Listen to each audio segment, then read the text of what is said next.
Рада всех приветствовать. У нас сегодня с вами будет продолжение тех лекций, которые были несколько недель подряд. Я попытаюсь сегодня в более доступной форме объяснить то, что непонятно. Я даже не сомневаюсь, что как только вы отсюда вышли, это могло показаться каким-то абсурдом, но тем не менее попробуем довести до порядка какой-то значимости каждому, чтобы было понятно, где он находится и какая жизнь может быть этим каждым из вас выбрана. Из тех событий, которые могут быть на этой неделе до следующей лекции, у нас с вами только полнолуние в Козероге. Это, если вы помните, 2 года назад у нас оно было аж дважды, да, все время именно на Козерога попадала эта фаза Луны, и если вы помните, это для большинства людей означало очень большую тяжесть, то есть на душе было состояние такое, как будто бы ты не можешь отрешиться от того, что каждый день что-то случается. Ну, то есть на 30 число постарайтесь либо на природу, либо еще как-то, ну, чтобы, если даже что-то и случается, чтобы это вас доставало не так яростно. Значит, что мы на этой неделе могли почувствовать? Мы могли почувствовать, что действительно мир меняется, и меняется он очень сильно.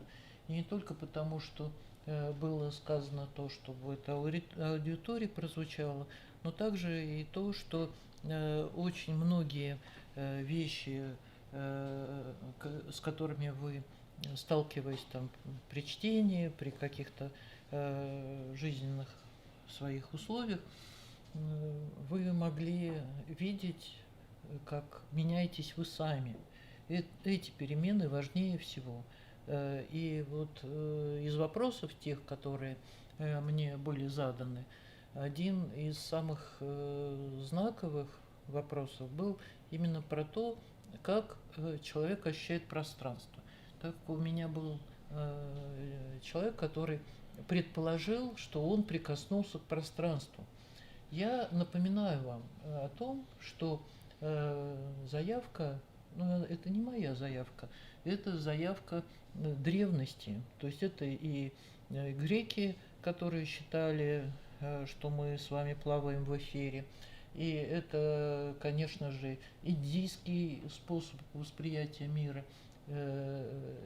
Говорится именно о том, что мы с вами есть пространство. Все, что нас окружает, это пространство. Тело ваше есть пространство. Ну, что можно сказать в доказательство того, что это есть? Ну, пощупайте себя, и вы поймете, что это есть. Да? То есть перемещение в пространстве – это видимость, это иллюзия, но само пространство не может быть ни иллюзией, ни видимостью. Оно просто есть, и все. О нем не надо ничего говорить больше. Было сказано мною, что этот мир как пространство является постоянным. И вот это мне было объяснено. То есть я совершенно точно сегодня поняла, что мне нужно было уделить этому больше внимания. Я ставила на одну как бы прямую то, что называется постоянным, и то, что называется непостоянным.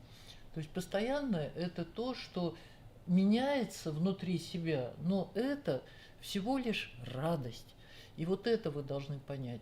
То есть то, что мы с вами называем Богом, это самое главное состояние чистота, которая рада самой себе. То есть Бог как таковой, Он разворачивает какие-то формы, которые в нем всегда были и всегда будут. То есть ничего нового никогда не появляется. Проявляется только то, что в этом пространстве уже было. То есть прикоснуться к пространству, как было в том вопросе, который был мне задан, ну это как масло масляное, причем в самой такой невинной форме. То есть вы не можете не находиться в пространстве. Пространство, оно не рожденное, не взрывное, не рождающее формы, то есть само по себе оно не родилось, и времени в нем нет. Время – это форма сансары. И вот про это именно и будет сегодня лекция. Но она, конечно же, о сознании. Еще раз напоминаю, что сознание – это есть постоянное, то, что разворачивается внутри того, что мы с вами называем Богом. То есть все есть Бог. Каждый из вас есть внутри этого существа. А существо ли это на самом деле или что-то иное, мы не будем это обсуждать, потому что это само не имеет смысла никакого. Смысл имеет только то, что вы можете развернуть как пространство в самом себе. И здесь у нас очень много возможностей, очень много того, что относится именно к тебе. И нет такого существа, к которому бы это не относилось. Значит, как это можно графически выразить? Значит, вот все это есть пространство. Вот в каком-то определенном месте этого пространства происходит то, что начинает рождаться светом. То есть нет никаких частиц, ни атомов, ни там, электронов, протонов, нейтрино, ничего нет. И вдруг как бы внутри вот этого отдельного какого-то куска, хотя это неделимо абсолютно, да, начинают мелькать какие-то блики, как солнечные зайчики. Потом они группируются, и возникает, ну, допустим, какая-то форма пластика. То есть там это шестиконечная, пятиконечная, треугольная, какая угодно. Ну, вы можете представить, да, вот эти звезды, которые вы видите на небосклоне, вот здесь, в каком-то вот этом ограниченном таком вот пространстве, чистое пространство начинает само в себя как бы играть. И когда эти фигуры, эти формы начинают между собой взаимодействовать, то они рождают множественность. Да? То есть вот то, о чем я вам уже говорила. Каждый из вас имеет определенные какие-то контакты. Там вот с домом на озере, с там, своим гороскопом, когда ты родился, какие там планеты как стояли. То есть это взаимодействие форм всего лишь, да, и это взаимодействие форм самоопределяется. То есть такого взаимодействия форм внутри постоянного чистого пространства, чистого сознания может быть сколько угодно. То есть оно никуда отсюда не делось. Вот мы с вами видим окно, да, вот оно какое-то такое плоскостное, вот столько-то сегментов, столько-то там чего-то за ним находится, чего-то видно. И это дается какой-то отдельной форме восприятия. Окно, там, порт, город, да что угодно, да, то есть это может быть мираж, это может быть то, что кажется пространственно реальным. все что угодно. Сама по себе эта форма, она всего лишь навсего форма, пронизанная чистым пространством, чистой энергией. Как угодно это назовите. Черная энергия, пожалуйста. Но это пронизывание, оно не делится ни на какие дополнительные детализации и еще какие-то там штучки, да. И когда это заинтересовалось самой собой, возникает как бы вот эта выделенка, которая называется сансара. То есть у нас есть вот это черное, то, что наполняет, это никогда не исчезающее пронизывание чистой этой вот самой черной энергии. У нас есть вот что-то, что имеет какие-то детали в формах, и это называется тем, что на прошлой лекции я вам говорила, как сознание ума. Да? То есть у нас всего 3 формы сознания. Есть чистое сознание, есть то, что мы называем с вами сансарой. Иначе говоря, сансара – это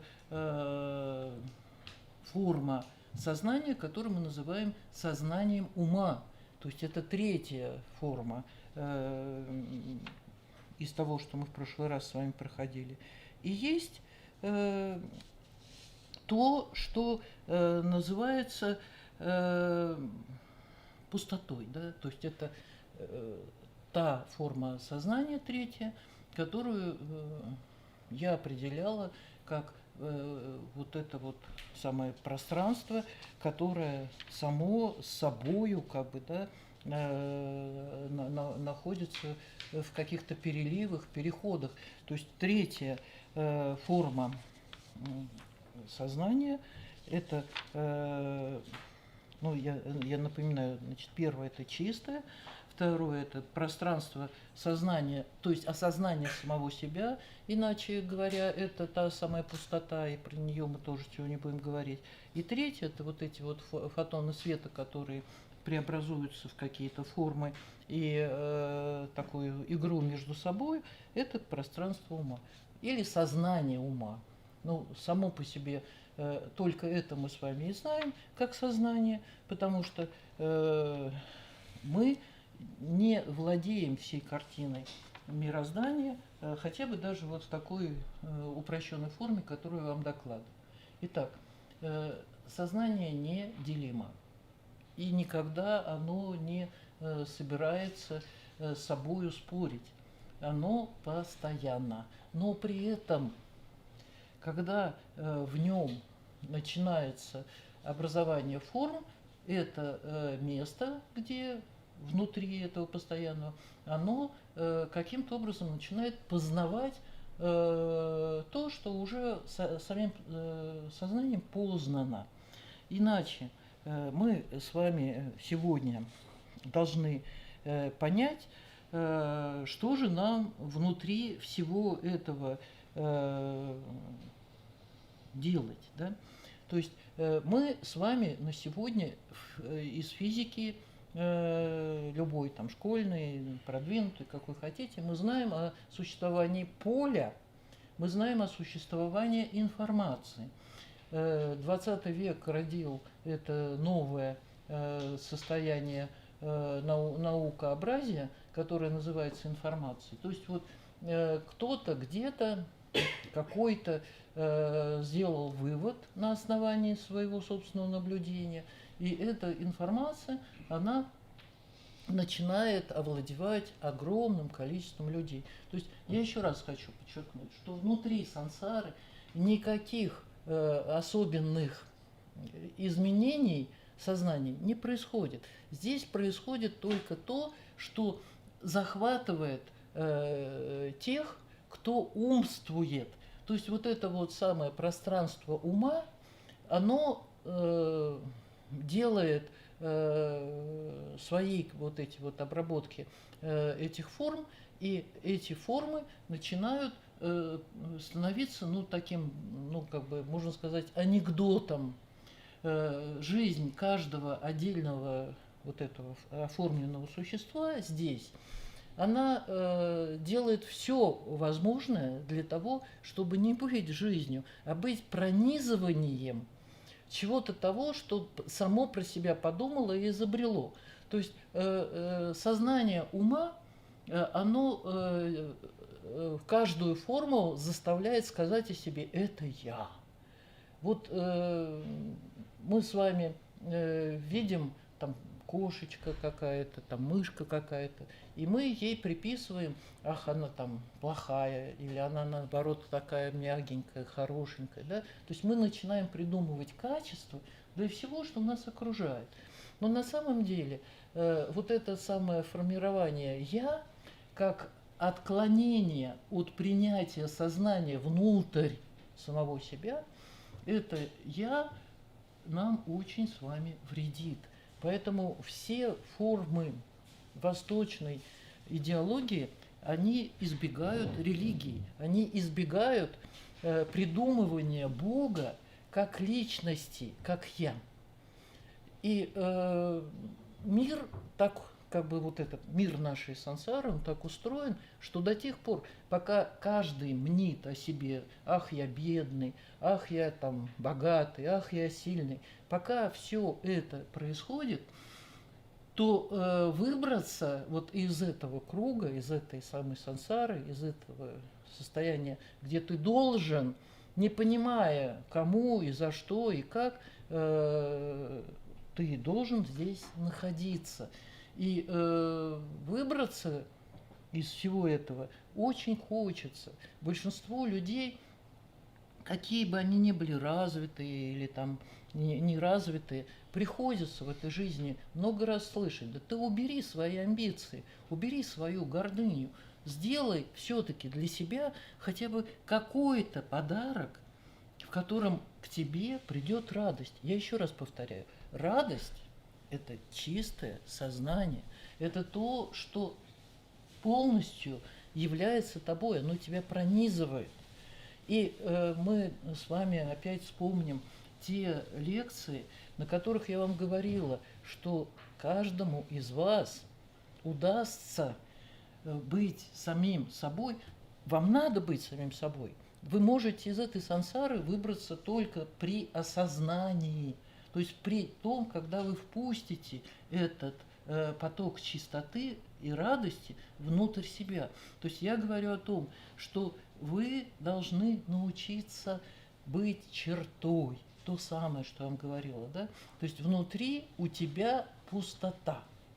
Еще раз, пустота – это термин буддийский. То есть буддизм говорил о том, и говорит, конечно, сейчас, хотя там очень много школ, и очень много непонятного, и очень много тех учителей, которые заставляют повторять за собой, ну, можно сказать, прямую всякую чушь, и поэтому наука имеет право критиковать эти течения. Пустота – это некая присущая именно сансаре форма сознания, при которой каждая форма должна искать контакт с миром. То есть что значит быть тем, кто не может быть чертой и не впускает в себя сознание. То есть вот белая моль это примерно образ каждого человека, который заболел болезнью, которая называется ячество, я, самость, я вот такой. И получается, что эта болезнь, она вовсе не чистая и не белая, а она болезнь не допущения себя самого в пустоту. То есть пустота, как пространство сознания, это то, что каждая форма, каждый человек, каждое дерево, каждая мышка делает для того, чтобы найти вновь контакт с миром, который мы называем постоянным чистым сознанием. И именно эта форма многими школами современными как бы обожествляется. То есть вот у меня вот, ну, тут вот прям вот на этом месте забрел человек, который говорил о том, что он больше всего в этом мире мечтает наконец-то обрести пустоту.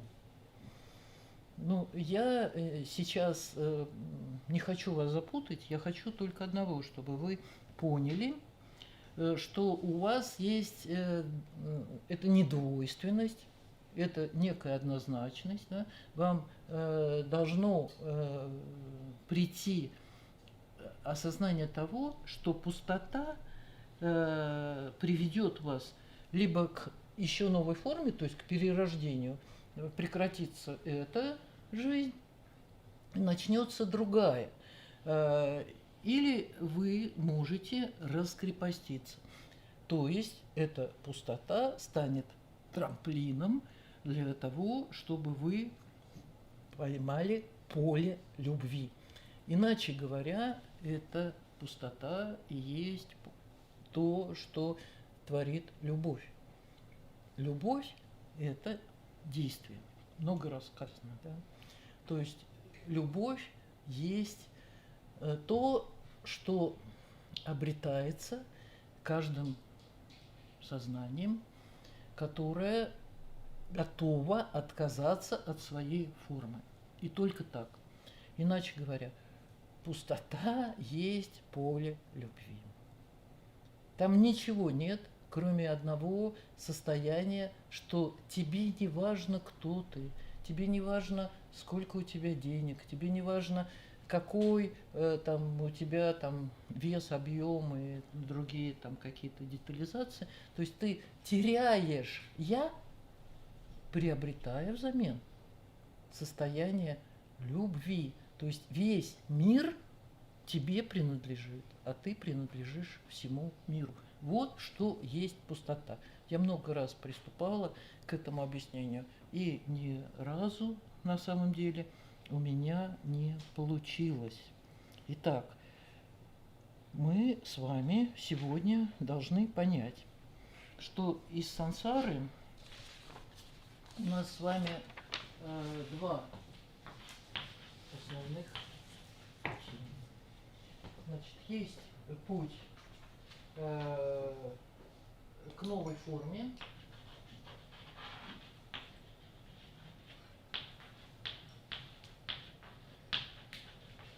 Эта новая форма не есть, ну как бы, это не есть ни что иное, как то, о чем тоже мы сегодня с вами будем говорить. Это есть карма. То есть карма есть магнетизм. В сансаре, вот тут вот, да, тут магнетизма нет. Это трудно очень, очень трудно понять, но на самом деле, если вы зададитесь вопросом, почему я одинок, почему у меня не получается так, как я хочу, почему вот этот человек на меня смотрит с осуждением, я не сделал ему ничего плохого, да?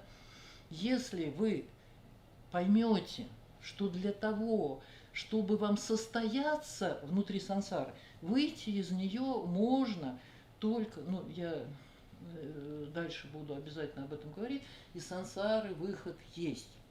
Но этот выход, первый выход, в приобретении новой формы. Это не обязательно форма черты, это очень трудно сделать. Я это точно знаю, что я когда давала вам эту медитацию, то в принципе ну, кого-то хватило, может быть, там на неделю до следующей лекции, кого-то хватило на месяц. Но забыли все про то, что и для чего мы это делали. Значит, новая форма – это форма поля любви. То есть это пустота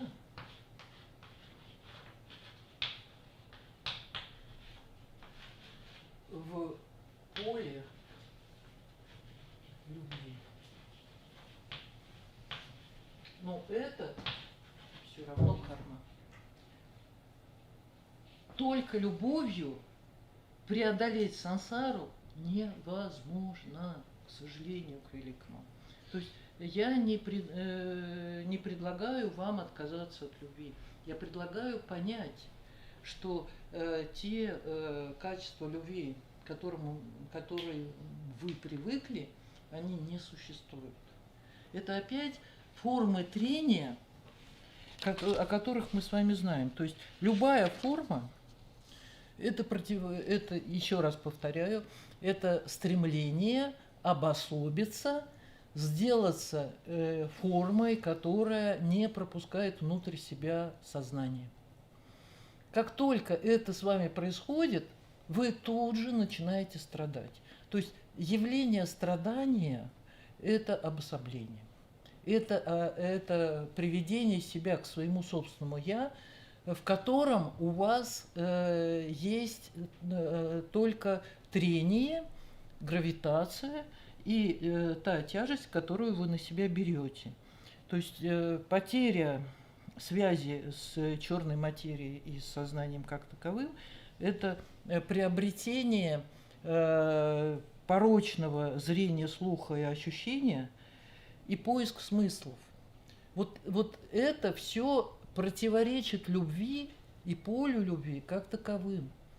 То есть вы можете, думая, что вы любите, только впадать в страдания. И до тех пор, пока вы не найдете другую форму самого себя, которая больше не желает ничего, вы любви не найдете. То есть поиск любви, желание любви – это не любовь, это опять страдания, на которые вы себя обрекаете. Это спор внутри себя. Вечный спор, который, кроме как карме, ни к чему больше не приводит. Значит, пустота, она не приводит, к сожалению, к тому, что мы с вами называем чистым сознанием. Пустота приводит, как я уже вам написала, к новой форме в поле любви, или она приводит к тому, что вы с потерей страдания, значит, потеря страдания,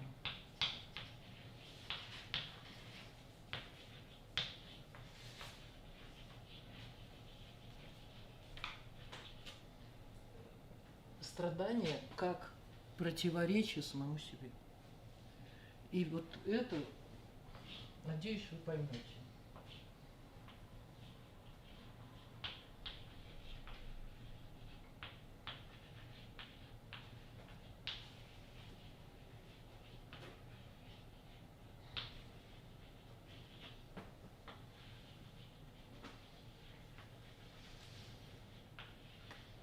Значит, если это было поле любви, то это как раз будет любовь.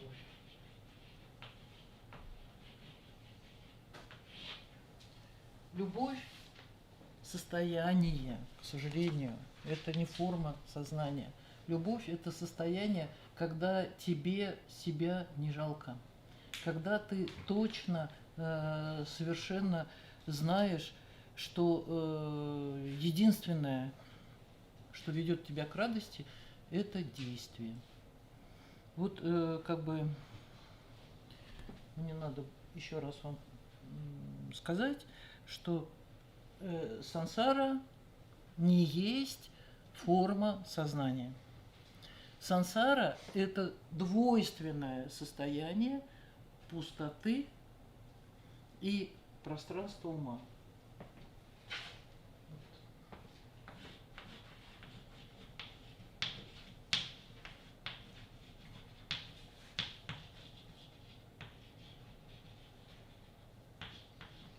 Плюс пустота. все, что вы думаете, все, что вы ловите как локатор или как там антенна в этом мире, это есть то, что посылается вам из пустоты. Или это ум, который работает для того, чтобы не выпускать из сансары каждое существо, каждую форму.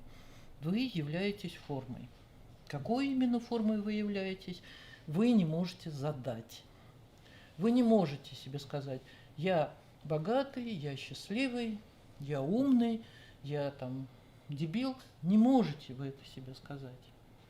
До тех пор вы будете пребывать в неведении относительно себя самого, пока вы не выйдете в пустоту. То есть выйти из кармы, ну сейчас мы пойдем штурмом на этот бастион, выйти из кармы вы не можете, потому что вы не любите. Но полюбить по-настоящему вы можете только в одном случае, если вы станете чертой. Что есть быть чертой? Это значит, что совершенно не задумываясь, не применяя никаких мыслей и вообще не разлагая встречное с помощью умственных способностей, просто вот как сито, да, вот там как лист полетел по ветру, как цветок расцвел. Что он думал о себе в тот момент, что вот я такой и там от меня такой запах? Нет, это он стал чертой. Все, что вы видите красивое, это встречает вас, это вас сеет через себя. Тот человек, который не видит красивого, который не верит в то, что в этом мире действительно ему что-то важно, и это к нему относится, этот человек не знает любви. То есть все относится к тебе. Не как страдание другого человека, да, вот это вечное. Бога нет, потому что он не хочет убирать страдания. Нет, все с точностью да наоборот. То есть если ты видишь любовь только в том, что вот я накормлю там голодного, принесу какую-то пользу, да, там, пожалею там кого-то, да, испеку пирожок, вы очень сильно заблуждаетесь. То есть у вас не появляется любовь в тот момент, когда вы живете страданием своим или чужим. Любовь, страдание – это ошибка, потому что вы прекрасно знаете, к чему вы тянетесь. Да? Там, вы любите какой-то вкус, вы любите какой-то запах, вы любите там, проводить как-то вот так вот время, там, смотреть в телефон, играть в него, секс тем более. Да? Вы все это понимаете как свою там, какую-то свободу и то, что вы в этот момент не будете страдать. Поэтому если вы понимаете, что, допустим, курение – это есть, опять-таки, избавление от страдания, на пачке нарисовано страдание, то тут появляется двойственность, и курить от этого меньше никто не станет. Очень трудно мне сейчас вам объяснить, что поле любви или любовь, которая является выходом из трения, выходом из структуры, поломка как бы самого себя в смысле именно того, что ты больше не желаешь, то есть над тобою не висит дамоклов меч того, что тебе обязательно надо сделать вот это, тебе обязательно надо это прочитать, тебе обязательно надо с кем-то встретиться, доказать, что ты сдал экзамен и так далее. Да? То есть вот два состояния. Ты либо попадаешь в поле того, что это чистое сознание есть радость. Любовь есть поле чистой радости. То есть ты идешь в этой жизни, и тебя не посещает сомнение, трение и убожество. Или же другая форма, когда ты точно совершенно, не возвращаешься к самому себе, как не пожалевшему другого или как не сделавшего что-то для другого. Ведь мы же с вами ассоциируем любовь только с теми объектами, которые вот мы к себе подпускаем, а при этом мы остаемся одинокими. Мы остаемся все равно загнанными. Хотя мы объявляем себя уже вот, ну, как бы там, любящей мамашей или там каким-то этим самым героическим отцом, который обеспечил будущее своим детям. Ничего этого не существует. Не существует мамаши, которая своего ребенка портит. Понимаете, ее не существует. Существует только то, что этому ребенку надо испортиться. А мы с вами пойдем и будем доказывать, давайте мы этой мамаше там укоротим что-нибудь, пусть она больше не там, ну, как бы, да, лишена будет каких-то своих прав, мы как-то ей сделаем какое-то замечание. В этом мире пустоты абсолютно все взаимосвязано. В этом мире пустоты существует то, что мы называем мерой. Это не мера терпения, а это на самом деле и есть то, что мы называем временем. То есть мера есть время. И вот тут у нас опять идет переход к тому, что мы можем показать как карма. Еще раз, да? Мера, время – это карма. Ну, я сегодня вас запутаю по поводу. То есть, еще раз напоминаю, мы с вами в самом начале этой темы говорили о том, что мы можем ощущать как форма 3 основных процесса. Первый процесс – протяжение. То есть я говорила вам о пространстве, которое не имеет границ, да? Но мы с вами это ощущаем не как пространство, и тело свое мы ощущаем не как пространство. Мы ощущаем это как протяжение. Вот это толстое протяжение, вот это худое протяжение, вот это глупое протяжение и так далее. Да? То есть, когда мы говорим о сознании, мы не приводим сознание к обозначению качеств, не приводим к обозначению длин, не приводим к обозначению того, что это мне надо или мне это не надо. Когда мы с вами говорим о протяжении, мы говорим о том, что это существует только вместе с вот этим существованием. Ты не хочешь осознавать существование других людей. Ты не хочешь осознавать то, что тебе сегодня не надо кушать, потому что тебе надо там сдавать анализ. Или как вот по этому дню лунному, который сейчас наступил, там запрет на сексуальные контакты, да? А ты в своем протяжении, а мне пофиг, я сейчас пойду и сделаю.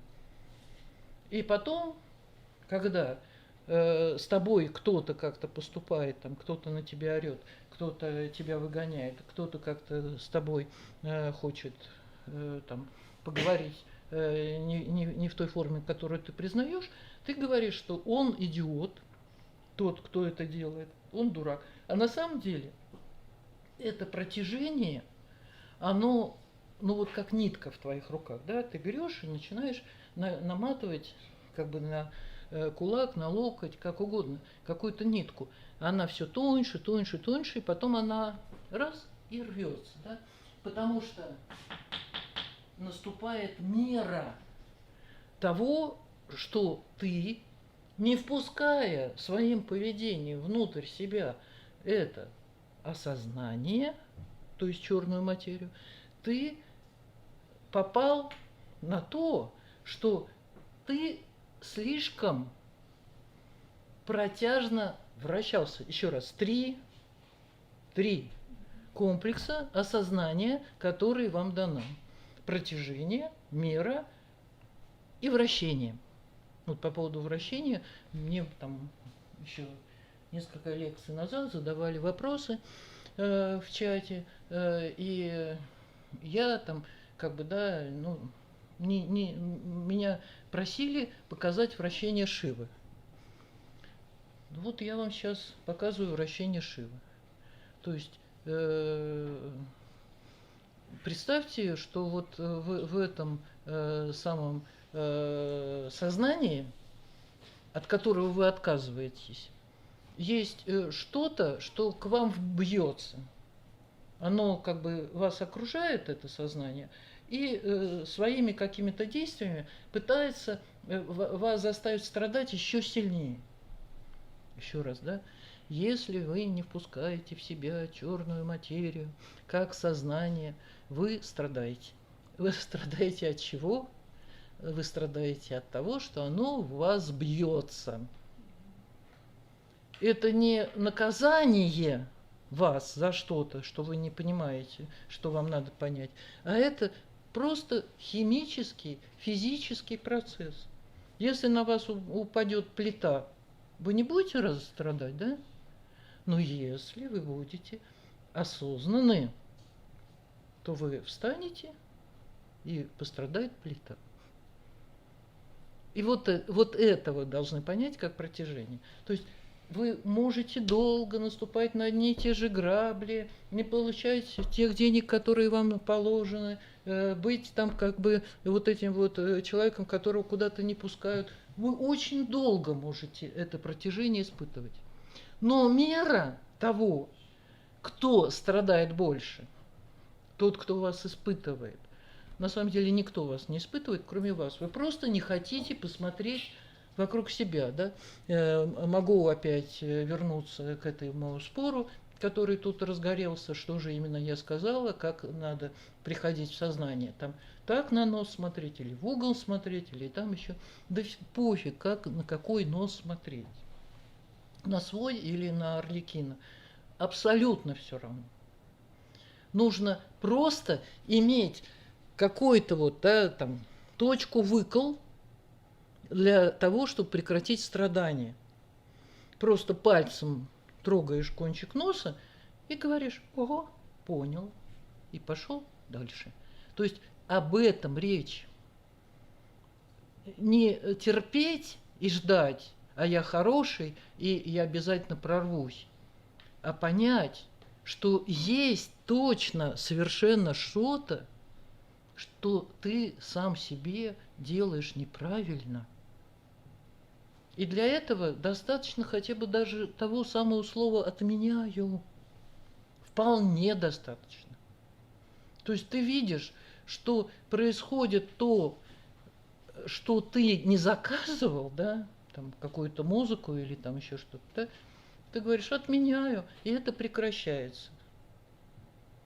Как только что-то не просто вам мешает быть тупым, а вы понимаете, что вы можете влиять на меру того, что делает вас тупым.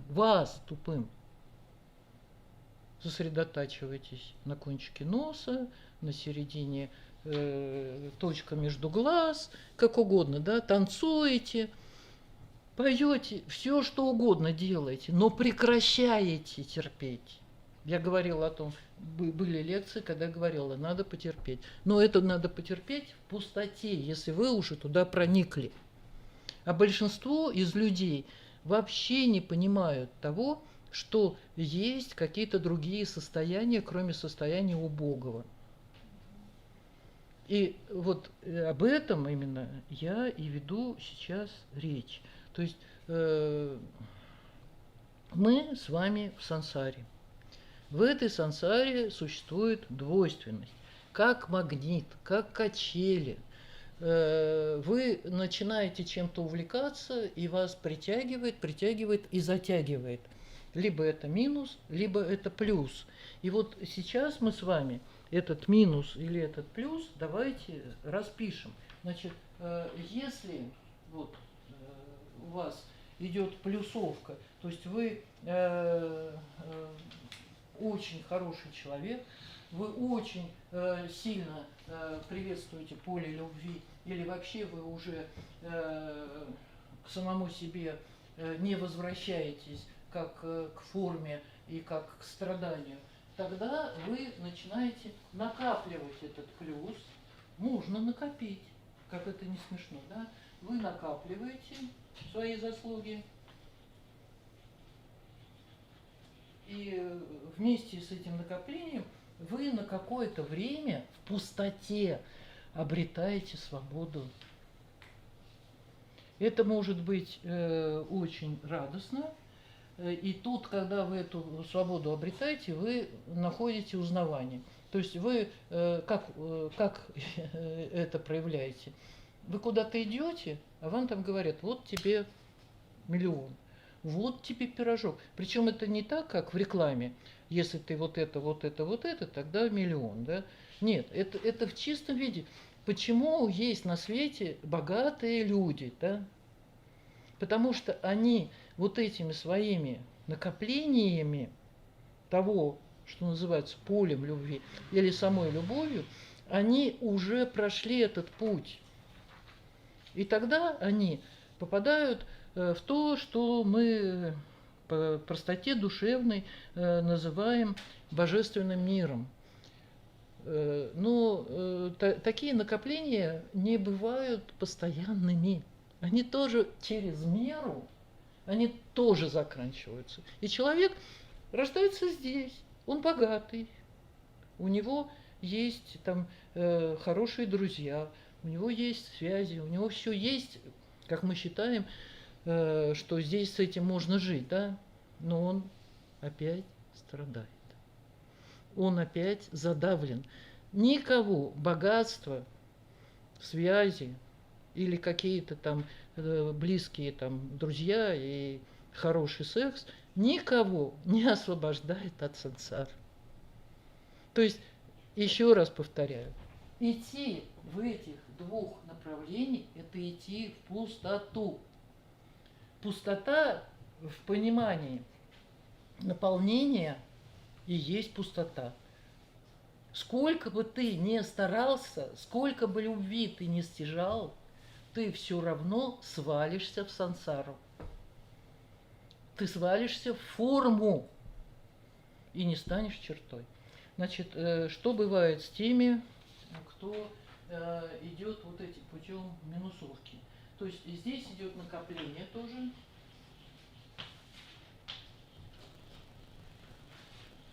Страха. Ну, это вот как бы, да, вот так напишем, да, здесь идет накопление любви, и потом какая-то форма блаженства, там, серединная, самадхи, там, то, что я на прошлой лекции называла. А здесь идет накопление страха.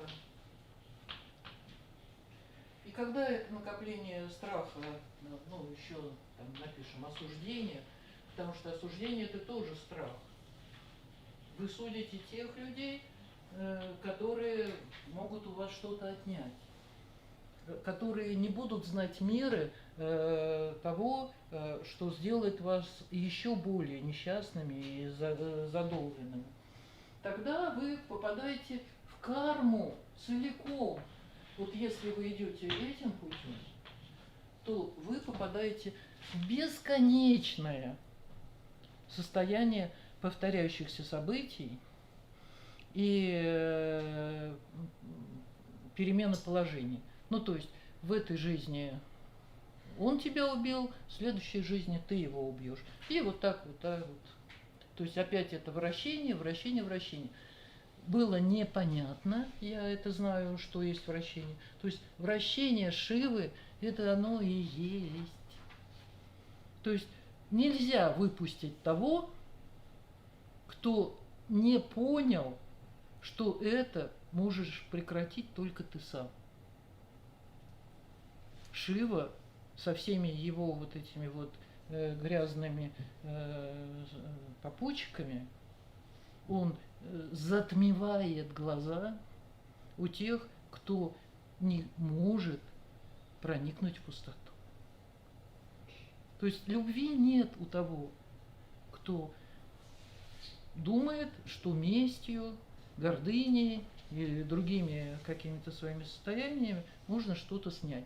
И здесь присутствует великая роль вот этих самых демонов, это же все производные Шивы, каких-то гнойных существ и так далее, они, эти штуки, прилипнут к тебе и не отлипнут до тех пор, пока ты не скажешь «отменяю», хотя бы так, хотя бы не посмотришь на кончик своего носа. Вот это, к счастью, право у вас отнять никто не может.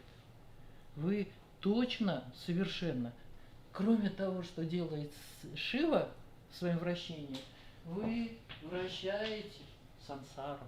Вы вращаете сансару. И те люди, которые в этой сансаре оказались путем притяжения к полю любви, эти люди тоже очень долго не могут понять, что надо сказать «отменяю». То есть сострадание как таковое, о котором много-много раз уже тут было сказано, оно основано на том, что вам будет являться кто-то там с каким-то обрубком руки, какая-то собачка, которая там будет очень долго там за вами идти и так далее, да? То есть у каждого из вас есть своя история, как ты там вот видел, как кого-то убивают, или посмотрел кино, где кого-то убивают. То есть вот это вот все, что намекает, да, на какие-то темы, которые могут с тобой случиться, они обязательно с тобой случатся. То есть если ты не поймешь, что форма сострадания единственная, это выскочить из страдания, это стать чертой, просеять этот мир, чтобы он перестал быть миром желаний, и стать свободным. То есть, что есть свобода на самом деле, и как она вообще-то, свобода, каждому из вас приходит. Она приходит через действие и покой. То, что я вам твержу, твержу и твержу. Нет желаний. В пустоте еще могут быть какие-то всплески желаний. Вот тебе плохо, у тебя депрессия, ты весь там поникший и несчастный. Ты думаешь, что это страдание? Нет, это пустота. Это та форма перехода от самости, которую, в принципе, надо приветствовать. Если ты понимаешь, что тебя замыкает, ты можешь в этом состоянии вспомнить о том, что значит «отменяю». Ты можешь прекратить вот это вот вращение в минусе. Я вам нарисовала, в принципе, магнит, да? То есть тебя тянет то на это, то на это. И вот в конце концов все равно, что бы ты ни сделал, ты минусуешься. То есть сидишь на этой клемме магнита, на клемме, где идет отрицание, где идет минусовка. Как только ты понял, что ты не являешься тем, кто творит свою собственную жизнь, с этого момента начинается то, что ты выходишь наконец-то из этого круговращения. То есть через пустоту. Еще раз, 3 формы вашего сознания. Вашего, потому что вы есть форма все равно чистого сознания, черной материи. Там, где нет частиц, там, где нет никаких сомнений и никаких желаний. Вы есть эта форма. Прекратите ей сопротивляться.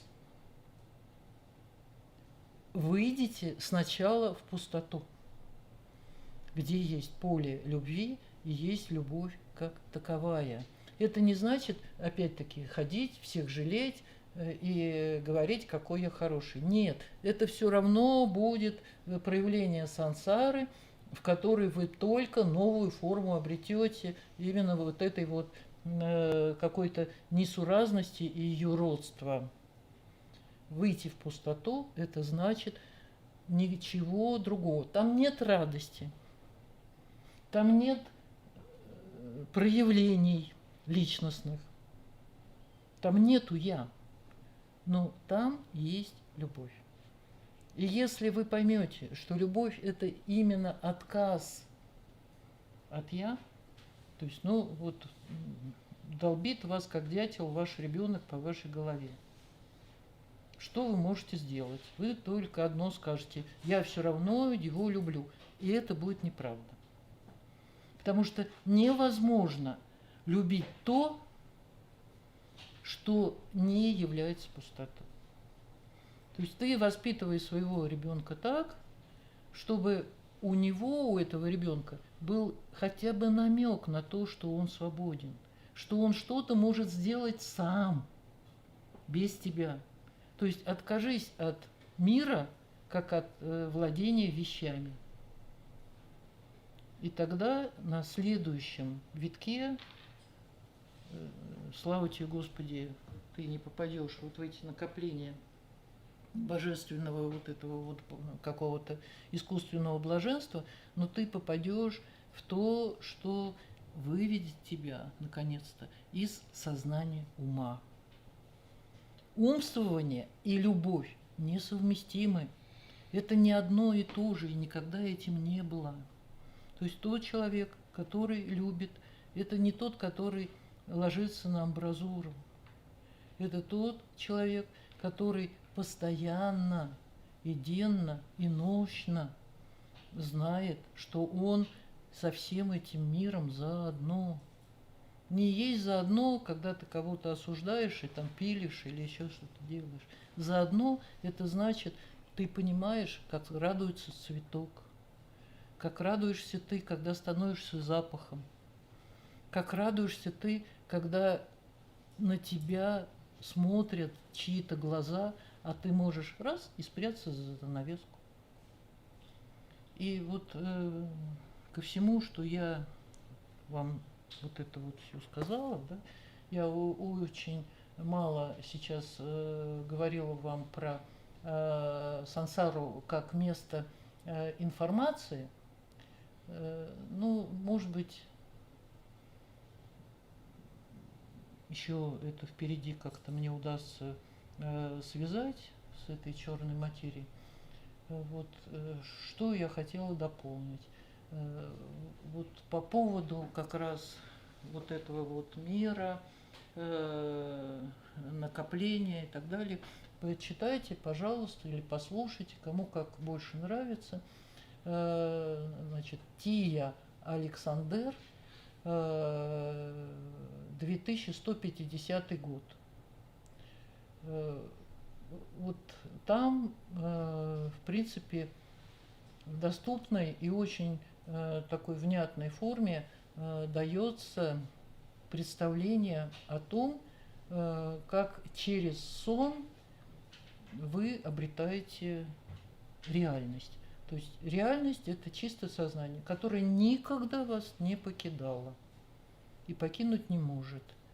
И вот давайте, если вам удастся, я понимаю, что многие от обратного скажешь, прочитай, люди начинают откладывать, ах, может интересно, но я не знаю, почитаю когда-нибудь.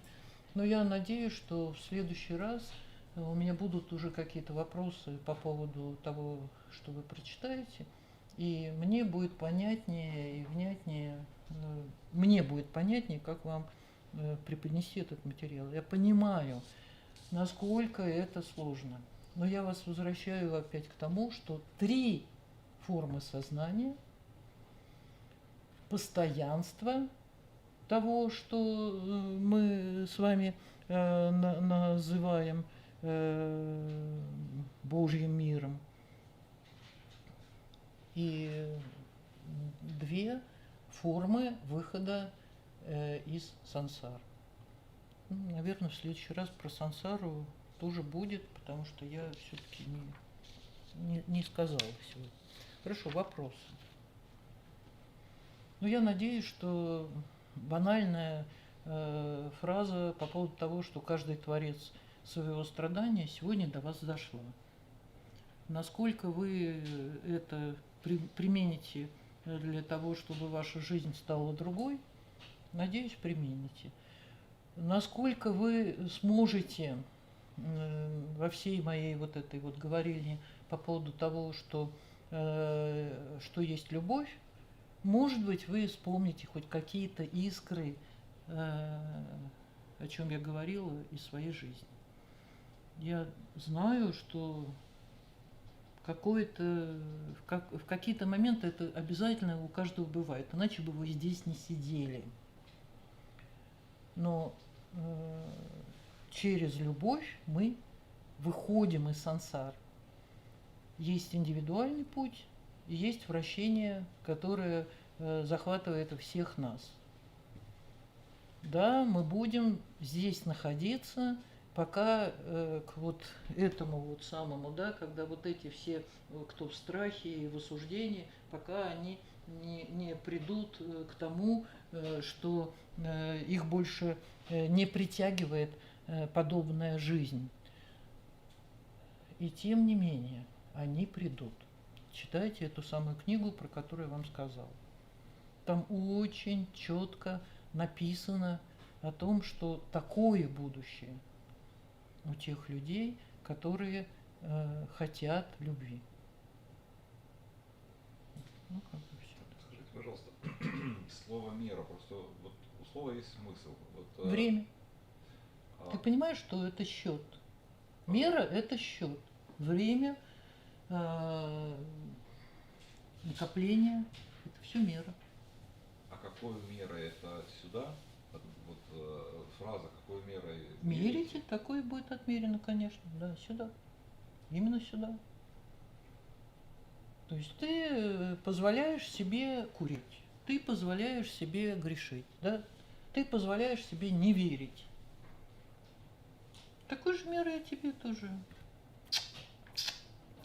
И это время. И это время, конечно. Конечно. Ты уверен в том, что ты постареешь. Мера – время. Ты уверен в том, что ты заболеешь. Мера – время. Ты уверен в том, что ничего от тебя не зависит. Мера – время. Ничего от тебя не зависит.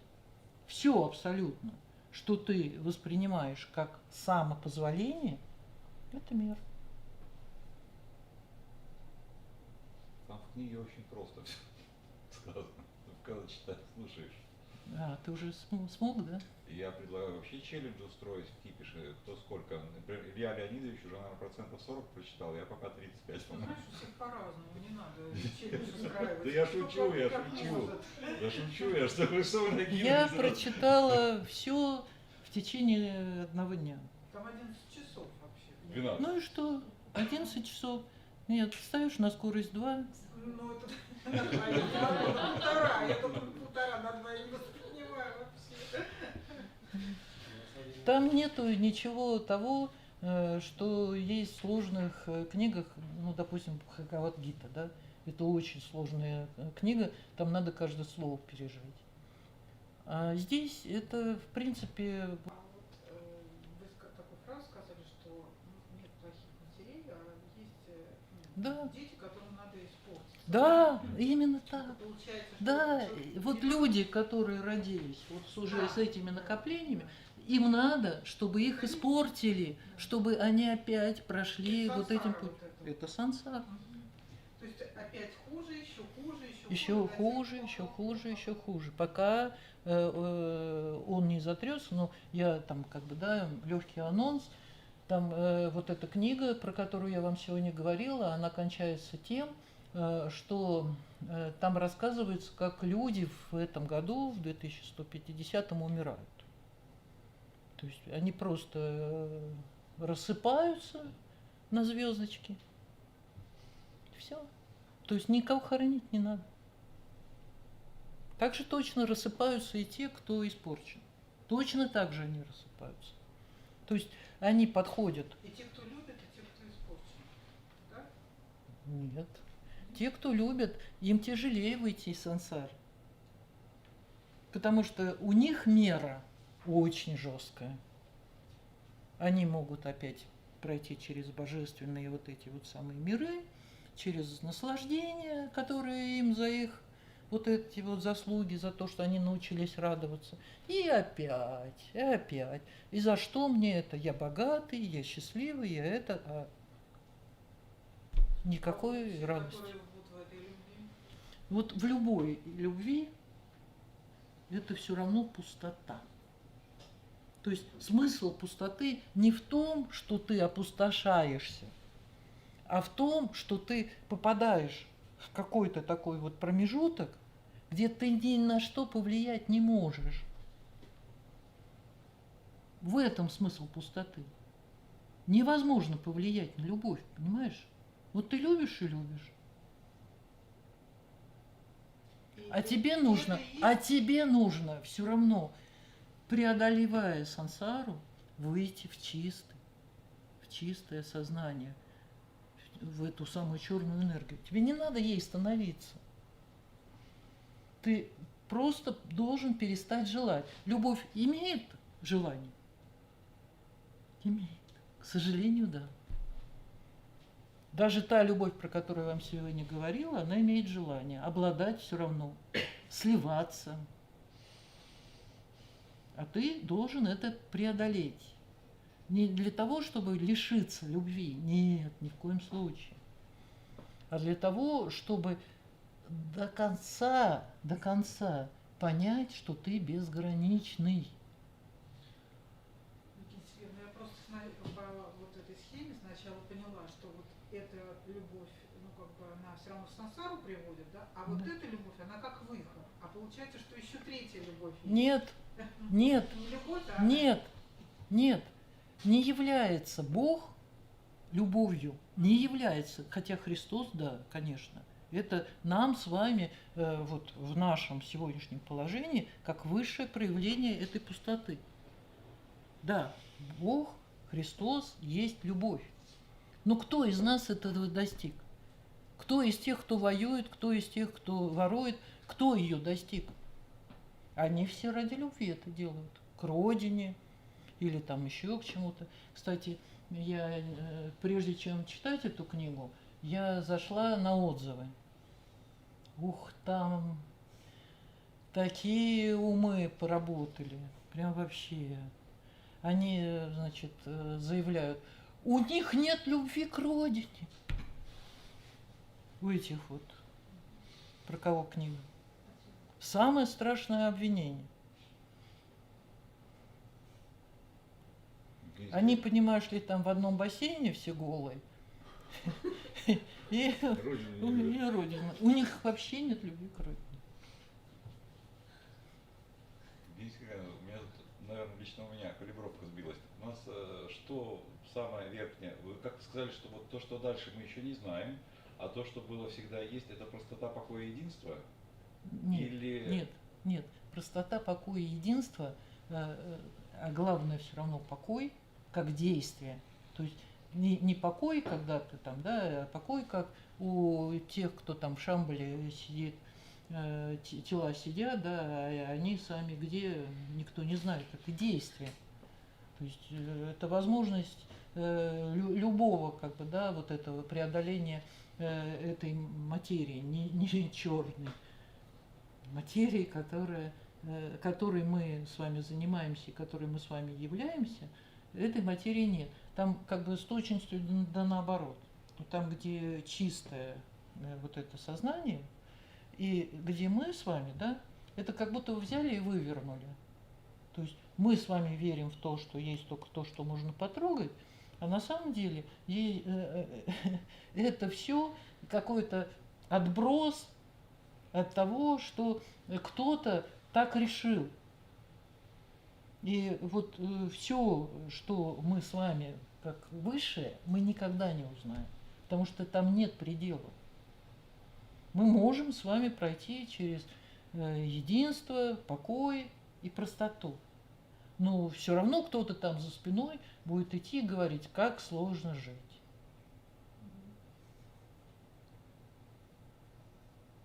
Главное, чтобы ты перестал так говорить. Жить несложно, совсем несложно.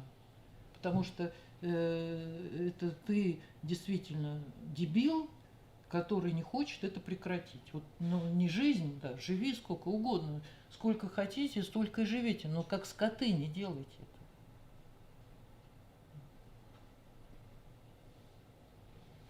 это. Это развлечение, это игра. Евгения Сергеевна, еще уточнение. Вот эта любовь это тоже сансара. Да. Вот поэтому вот это и вот это, да, Мгм. это сансара. А стать чертой это вот как А стать цветок. чертой это действительно полный вот этот вот как бы, ну, то есть это есть то самое достоинство, которое в Боге. То есть тебя ничто не может смутить, тебя ничто не может выкинуть. Ты не будешь там кому-то бить по роже, потому что ты будешь считать, что его только так можно остановить. Да? То есть это, если ты черта, ну ты прошел насквозь, и ты изменил что-то, все равно тебя узнало. Это сознание, оно четко совершенно на другом качественном уровне.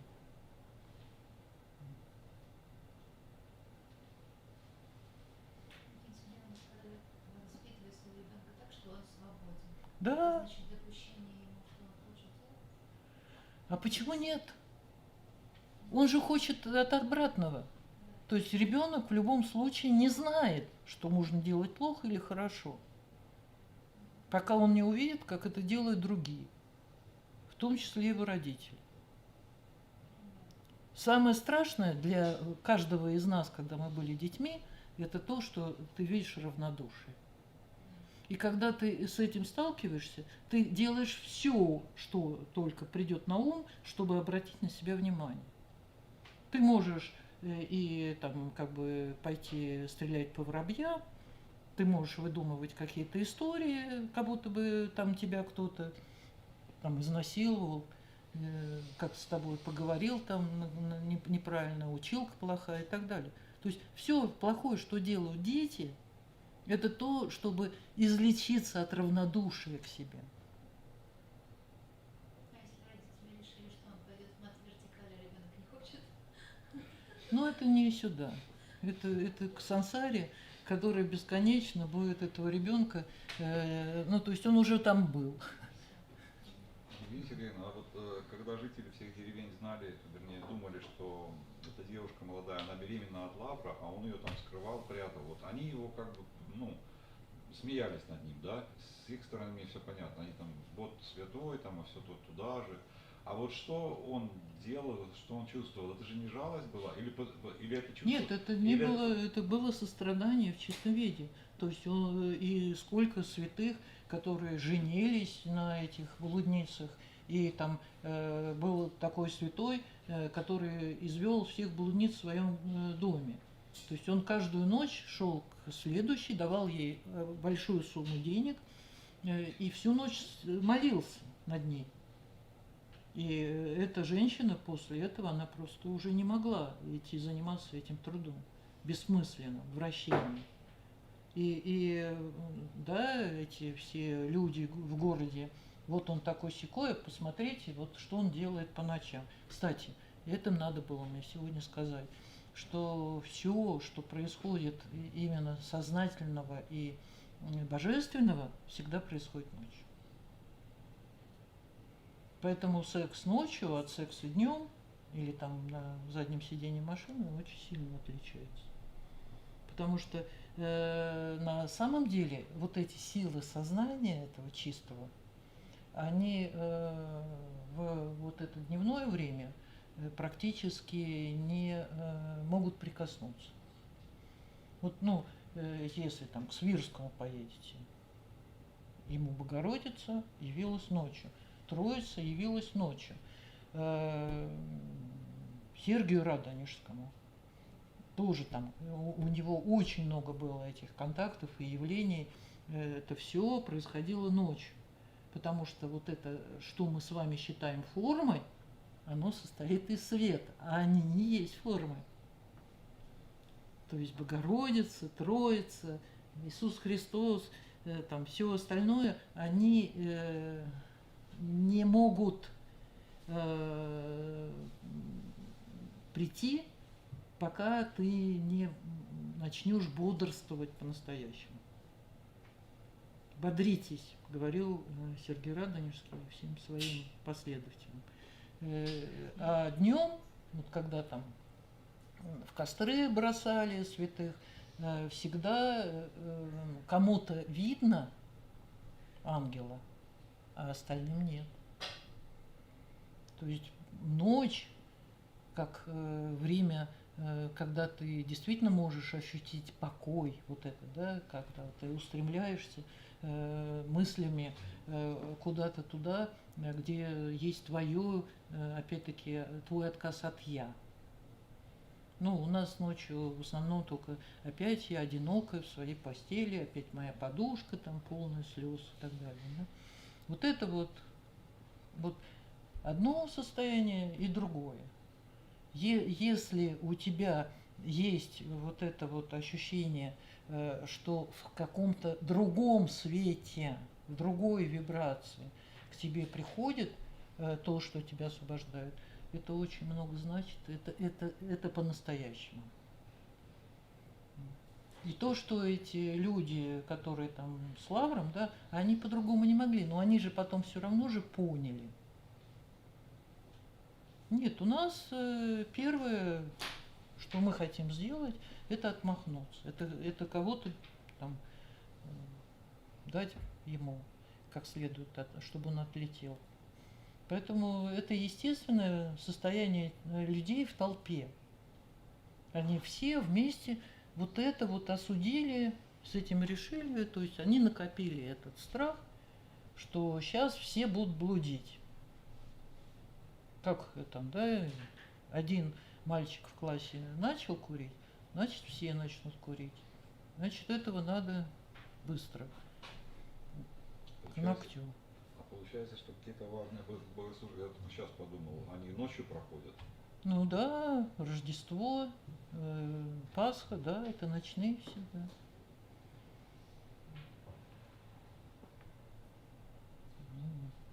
Имеется в виду накопление от страха, это, если говорить все время «отменяю», когда ты понимаешь... Если ты будешь говорить хотя бы «отменяю», то ты не пойдешь по этому пути.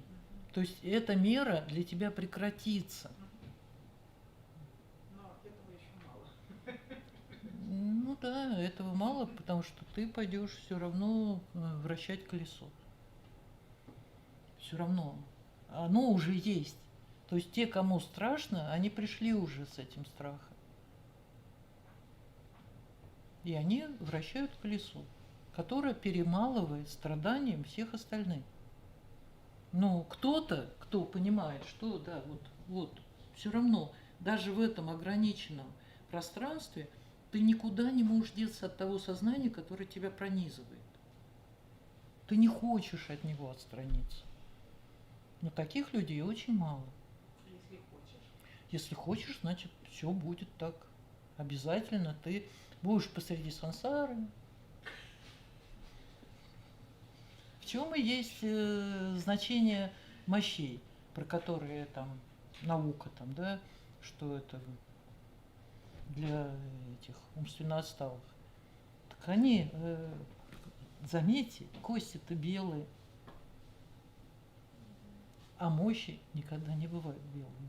Вот подойдите к мощевику и посмотрите, там нету ни одной беленькой косточки, потому что они все пронизаны были этой самой чистой, черной материи.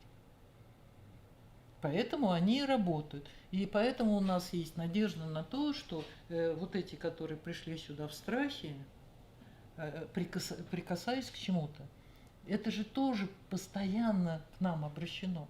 Оно постоянно каким-то образом предлагает. А вот есть у тебя там что-то, то, что мы называем выбором. Как я вам говорила, выбора у вас все равно никакого нет. Все равно всем придется быть пронизанными и прекратить вращаться. Все равно это предстоит каждому. Никуда не денешься. Но тем не менее, вот оно везде, и ты хотя бы вот этот цветочек там, да, ну, как в моем любимом анекдоте, как там в песочнице девочка делает кулички, а этот уголовник сел на край песочницы и говорит ей: балдеешь, падла. Евгения Сергеевна, простите, вот еще про Шиву. Почему он, ну, как бы, Почему он вращается? да, ну, в смысле, вот он, получается, что он, наоборот, как бы на людей, ну, как бы людям... Ну, опять, нет добра и зла, есть только благо. Да, да, это я понимаю. Шива – чистое благо, чистое сознание.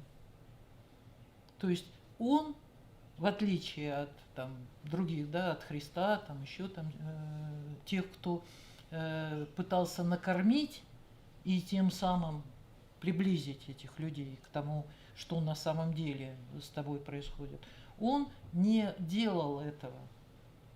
Он, наоборот, отнимает. Для того, чтобы вращалась сансара, он должен у этих идиотов отнять их идиотизм. А как он может их это отнять? Только тем, что он везде тоже, да, понаставил колючек, гной, как бы пепел тот костровый. Что хотите? Ну, тот, кто испуган, как мне страшно, сейчас меня съедят там, да? И в этот момент появляется Шива, как улыбка чеширского кота, да? Он говорит: это не страшно, вот сейчас тебе будет страшно. То есть как мы можем вращение ощущать, да? Вот в этой точке там кажется, вот, уже амплитуда, уже так здорово. А на следующий раз, с качели свалился.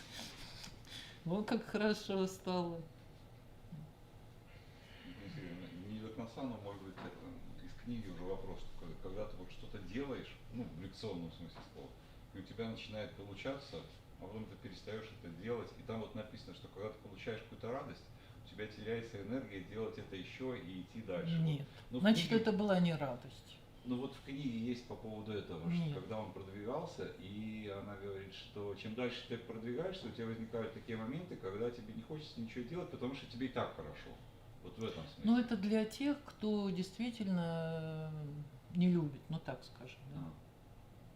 Там же очень четко, если вы дочитали до того места, когда у него появляется единая душа, ну то есть с кем как бы он точно уже не одинок, и это много раз уже с ним было. Yes. Да, да.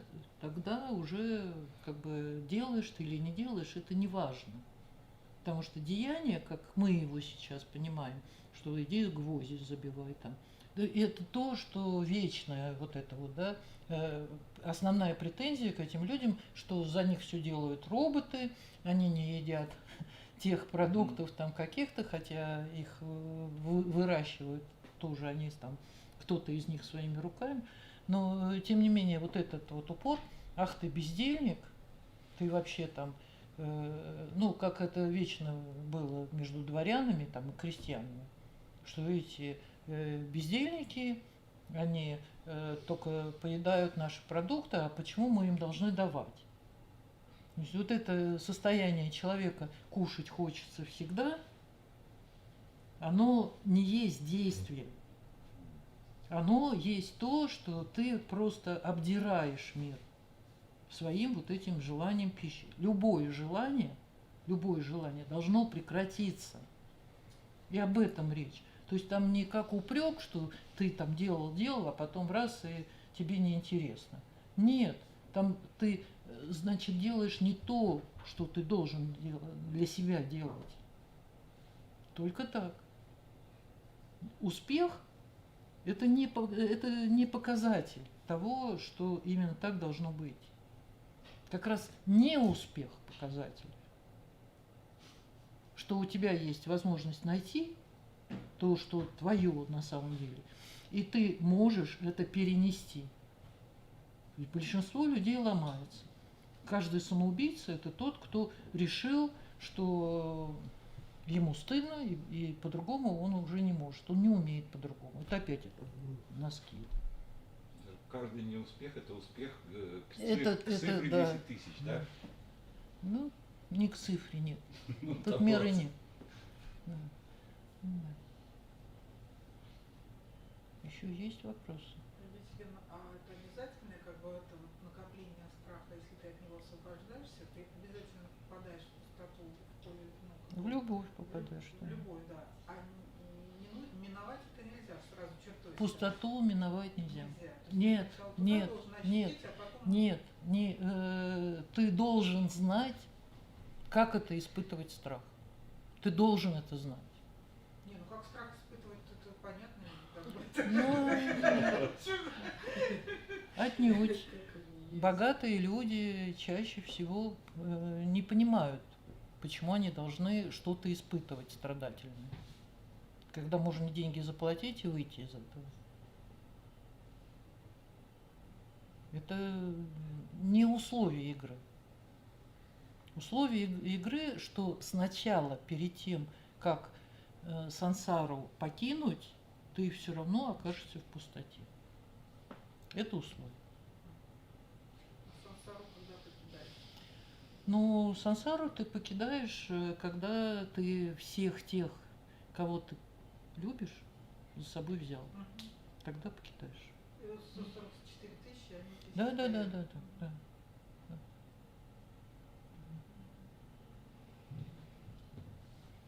Хорошо. Но так как большинство людей никого не любит, а только делает вид и там страдает, что меня никто не любит, то это нам еще долго здесь крутиться.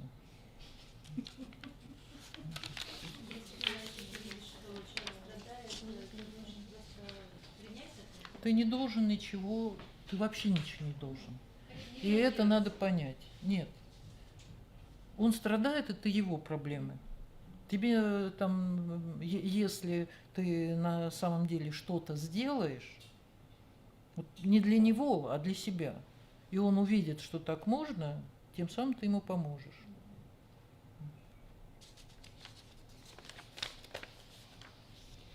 Этот, да, который, что так можно было?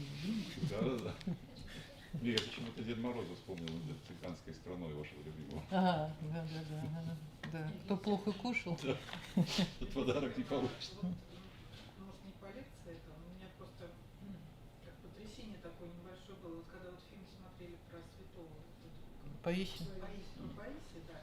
И когда я однажды там работала, и мне нужно было за ракового больного читать молитву, я нашла, что святому, который молится. И вдруг я выясняю, что он сам умер от рака.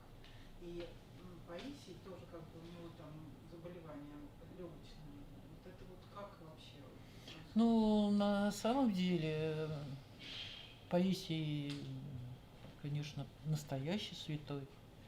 И то, что он страждал, да, и у него были те заболевания, которые на самом деле претят вот тому, что он делал, да, то мы можем только одно здесь сделать как вывод, что даже такой человек все-таки должен был вот, испытывать какие-то страхи. То есть он, ну, у всех у нас есть болезни, у всех у нас есть какой-то момент отчаяния. То есть он испытывал отчаяние много раз. Паисий. Отчаяние не от того, что он боялся за себя или что его там методы не работают, а отчаяние, что он этот свой путь неправильно идет. Ну, я вам говорила, пути никакого нет, но у него явно, и потому как в фильме там все рассказывается, ну, то же самое и про Иоанна Шанхайского. Ну, возьмем любого святого. Всегда есть что-то, как трещина, куда засовывается сомнение других людей и отчаяние. Поэтому да, конечно, болезнь. Ну, это вот как бы он из сансары вышел? Нет, Нет, да? Паисий нет. и Кронштадтский не вышел, и Шанхайский не вышел. Они не вышли из сансары. Потому что, еще раз повторяю, да, можно понести на себе Нет, чьи-то ты правильно грехи. сказала. Они чертой стали? Да, Стали, да? стали. То есть, ну, они стоят там как 144 Они стоят, тысячи. и поэтому и мощи, и могилы, и все остальное все Да, равно да, да, всё это, туда неправильно приводят сказала. без одержанных или каких-то этих самых отчаявшихся и обничтожившихся. И они уходят оттуда совсем другими. Все работает, да. Но личное страдание, к сожалению, раздвинуть не смогли. Хотя про Кронштадтского я думаю, что он все-таки это смог. Потому что он очень большой на себя брал груз, и он мог спать там по часу в день, и дожил он все-таки до такого возраста уже большого. И, ну да, давайте вопросы. Я с радостью буду считать, что можно пояснить то, что не ясно. Вот относительно того, о чем мы сейчас говорили, а что делал Христос-то? Как что он сделал? Он откуда, что он дал, какой выход? Он вышел из сансары. Вот выход из сансары. Он вышел, да. Он точно совершенно приобрел как бы всех тех, кто за ним пошел. Ну, мы, как те, которые просто там покрестились и все равно кричим там «Ура!» на каждом перекрестке, где там нам могут дать пирожок, да, мы за ним не пошли. Ну да, мощей-то мы его не обрели. Ну, извините, мы столько от него обрели, Да, я понимаю. начиная от плащаницы Да, и это кончая тем, что он к нам прикасается каждый день. Единственное, ну, как бы существует же такое, что он умер в Индии. Нет, он, конечно, так же, как и Кришна, так же, как и Рама, конечно же, он умер, да? Но он умер так, как Будда. То есть, когда Будда умер, то по всей земле прошел дождь из цветов. То есть, это стало тем, что вошло в обмен веществ каждого из нас. Потому что хотим мы того или не хотим, ягодки мы едим, еще там что-то. Это все производное от их смертей. Все, что является нашим материальным миром, это производное от их смертей. Отсюда то, как он накормил семью этими хлебами, 2 рыбами. То есть как он это сделал, да? И из того, что я вам говорю на последних лекциях, это должно быть больше понятно. То есть сознание, которое нас кормит. Вся наша еда – это именно обращение к нам извне. Из чего мы состоим? Мы состоим из этого сознания. Открываем рот, и тем самым мы впускаем внутрь. То есть он отламывал этот хлеб, и этот хлеб становился чистейшим сознанием. Каждый, кто его ел, он точно совершенно становился тут же другим. То есть осознание, освобождение приходило с едой. И к вам оно тоже приходит с едой. Это не в том, что вот вам было вкусно или полезно, а именно в том, что можно съесть вот то, что ты хотел съесть, и понять, что тебя мир не забыл. Не денежки какие-то ты заплатил, там правильно вложил капитал, а то, что в этот момент, когда ты ел, ты был свободен от страха, от чего хочешь. И поэтому, конечно, тот, кто ест мясо, он ест сознание того животного, кусок от которого ему отрезали. Я не к тому, чтобы не есть мясо. Я к тому, чтобы понимать, что ты этого, вот кого ты съел, ты его почтил. Ты вывел его из сансары через себя. Отчасти. Когда вот вино и частицы Нет, вино и частицы это напрямую, да? Ну, то есть вот что для нас с вами есть вино? Это идея расти этот виноград, дави его, там, вкладывай какой-то труд. Ну, вот, Христос взял из воды и сделал вино. Лучше, чем из того винограда, из которого было другое вино, да? То есть он его насытил сознанием. И когда мы едим причастие, когда мы сознание потребляем, это и называется потребление, а не еда. То есть священник должен потребить. Вот все эти частицы, он их должен потребить. То есть он сознание всех тех, что такое частицы, да, это мы подали с вами записки, священник там в алтаре должен вырезать этот хлебушек и окунуть его в вино. И это получается, что всех тех людей приобщили к сознанию. А потом пришла толпа какая-то, и они смешали сознание умерших или там кому есть молитва, все стали единым целым. Это и есть причастие. Причастие. Мы все причастны друг к другу. А священник потом должен это все потребить. Вот тебя там, в тебя влили. Да, вот я поэтому и спрашиваю, потому что меня очень хорошо просветили. Не, я еще большое, получается, вот то, что происходит, когда через батюшку к нам что-то может прийти, ну, приходит там или не приходит, то же самое идет через причастие. Это вот, ну, одна... Нет, это разное. Это разное? Да. Батюшка это человек, ну, это тоже как бы, да, к этой теме относится, очень редко верующий. То есть от многословия, от произнесения одного и того же много раз, от того, что ты понимаешь, что ты врешь или осуждаешь, эти люди, они, в принципе, конечно же, лишаются веры. Но веры в того Бога, которого не существует, да?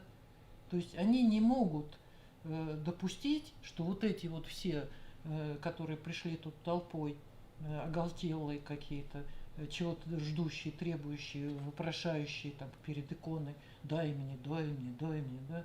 То есть никто же не приходит по-настоящему и там, ну как бы не врывается вот там сознанием своим, да? Все ждут, что батюшка их сейчас вот обязательно научит, сделает из них там что-то, слепит и так далее, да? То есть большего количества неверующих, чем в церкви, я нигде не видел. То есть даже самые простецкие люди, ну, как помните в городке, да, мы староверы, да. А во что вы верите? В хлебушек, в колбаску? Да, да. Даже и такие все равно больше как бы с верой.